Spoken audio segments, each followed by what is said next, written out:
حدیث شریف میں آتا ہے نا کہ جس نے بھی کوئی خیر کا کام شروع کیا یا اس نے رہنمائی کی تو جو بھی ثواب ہوگا اس کو ملے گا.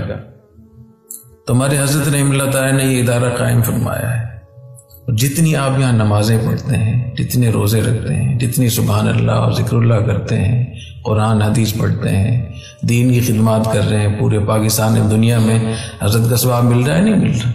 کیا آپ حضرت کے برابر ہو سکتے ہیں؟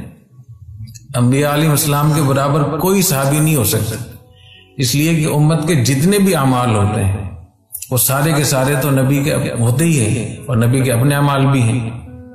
تو صحابہ کرام نے جتنی بھی خدمات انجام دی ہیں وہ سب نبی کریم صلی اللہ علیہ وسلم کی وجہ سے.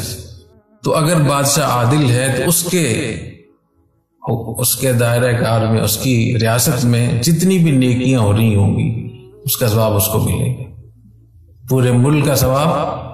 حدیث شریف میں آتا ہے حضور اکرم صلی اللہ علیہ وسلم نے ارشاد فرمایا من رابط وراء المسلمین حارسا کان له اجر من خلفہ. صحیح روایت ہے سند کے لحاظ سے کہ جو شخص مسلمانوں کا پہرا دے تو اس کے پہرے کے